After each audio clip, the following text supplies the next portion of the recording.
Salut à tous et bienvenue dans la critique d'Aquaman. Nous retrouvons un homme qui voit au loin une femme blessée et alors qu'il y a une tempête, il décide de la ramener chez lui et pour la soigner. Et au réveil de la femme, elle dit que c'est la reine de l'Atlantique et que en fait elle vit dans l'océan et l'homme il vit sur la terre.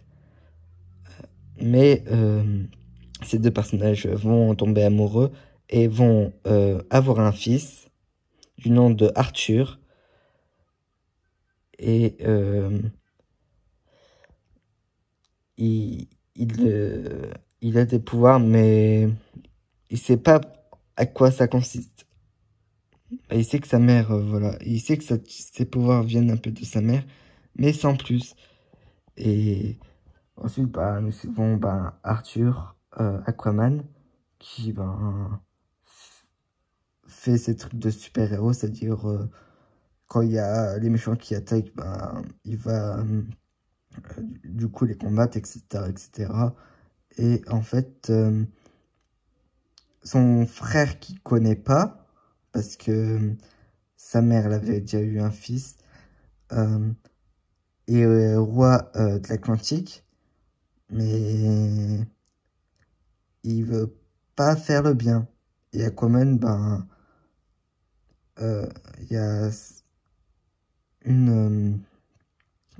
quelqu'un de l'océan qui vient voir Aquaman pour lui dire de reprendre le trône, un peu comme Simba, sauf qu'il veut pas parce que lui, il veut pas être roi, quoi, il veut être juste lui-même et faire ce qu'il veut. Il veut pas s'occuper d'un royaume.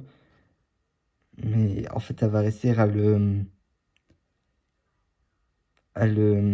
zut, à le convaincre, voilà. Mais ça va être compliqué. Et du coup, il va affronter son frère, etc. Et ensuite, le premier combat, l'héros, Aquaman va perdre. Et après, ils vont faire une enquête pour avoir le trident, voilà. Et le trident, le puissant trident qu'on voit là à l'affiche. Et ensuite, il y aura un deuxième combat. Et là, Aquaman va gagner. Et voilà, ça va devenir le roi d'Atlantique. Alors, ce film, j'aime bien. Après, je trouve que c'est pas non plus le meilleur film de super-héros. Il y a de bonnes choses, il y a aussi de mauvaises choses, voilà. Il y a beaucoup d'humour, il faut s'attacher. Je trouve que ça devient un peu lassant de temps en temps de mettre beaucoup de blagues. Il y a des mots vulgaires, c'est rare pour un film de super-héros. J'ai jamais entendu de mots vulgaires dans un film de super-héros. Mais là, Aquaman est traité comme le fils. Je vais pas dire le mot, mais si vous voyez le film, vous savez de quoi je parle. Après, voilà. Parce que comme sa mère, elle a pas épousé, mais elle s'est mis en couple avec un humain, du coup, voilà, quoi. Et ensuite, les personnages sont sympas. Aquaman, il est badass. Il y a des plans sympas, c'est quand Aquaman, monte sa tête pour dire « je vais vous fracasser ». Je trouve ça sympa avec le petit son qui va avec. Le personnage d'Amber Heard, on va pas le juger parce que qu'est-ce qui se passe avec Johnny Depp, je vais pas le juger. Elle est sympa. Après, je trouve son pouvoir, il est pas ouf que ça, quoi. Elle sort de l'eau. Ouais. Il est pas ouf son pouvoir, mais elle est sympa. Elle suit dans la voiture d'Aquaman pour récupérer le trident. Ensuite, le père, d'Aquaman, on va pas trop en parler sans plus. Et dans le film, il y a deux méchants. Le premier méchant que Aquaman va affronter avant...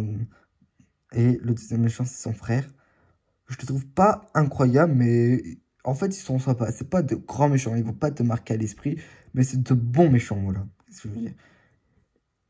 C'est pas un Thanos, ça se voit, littéralement, ils sont deux méchants. Il y a le premier méchant, je sais pas c'est quoi ce nom, qui va s'attaquer à Aquaman parce que lors de l'attaque du sous-marin, bah, il va laisser son père mourir, quoi, littéralement, Aquaman, parce que, voilà, pourquoi il sauverait des méchants. Et voilà. Et le deuxième, bah, c'est son frère, qui, bah, de toute façon, c'est écrit d'avance. Il va le battre une première fois, mais la deuxième fois, c'est Aquaman qui va le battre. Bon, bref. C'est un film de super-héros. Le costume, il est vraiment stylé. Les effets spéciaux sont très beaux. Je trouve par contre le gros faux raccord, c'est que pendant tout le long du film, Aquaman ne se bat pas avec un trident. Ce n'est pas un trident. Il y a 5 dents, alors qu'un trident n'a que 3 dents. Tout le long du film, alors qu'il nous dit que c'est un trident, alors qu'on voit très bien. Je trouve ça dommage. On retrouve William Dafoe, voilà, qui a joué dans le premier Spider-Man. C'est sympa de le retrouver. Il est intéressant, ce personnage. Et voilà, quoi. J'ai pas grand-chose à dire. C'est un film de super-héros comme un autre. Il est bon, le film. Après, il y a quand même quelques erreurs. Et quelques trucs mauvais. La scène du... attends, attendez.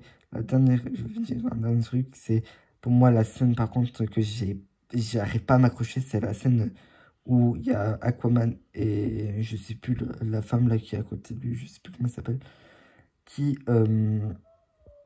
sont dans un bateau qu'elle a volé et il y a des monstres qui attaquent le bateau. Moi, je n'arrive pas avec cette scène, mais sinon, en soi, le film est pas mal. C'est pas le meilleur film de super-héros que j'ai vu, mais vous avez passé un très bon moment, je vous le conseille. Et merci d'avoir suivi cette vidéo. Avant de quitter, je tiens à vous informer que les lives de Twitch que je vais faire seront chaque samedi à 14 h. Alors soyez au rendez-vous. Et on commencera demain à 14 h si j'arrive à me libérer. Je vous en dis pas plus parce que voilà. Mais normalement, peut-être demain, il y aura un live à 14 h. Bon, c'est pas sûr, mais ça va être chaque samedi. Ça peut commencer demain, mais peut-être je n'aurai pas le temps. Merci d'avoir suivi cette vidéo, comme je viens de le redire. Pourquoi je me répète, je sais pas. Et aussi, je remets le lien de mon Twitch pour ceux qui veulent me soutenir, ce serait sympa.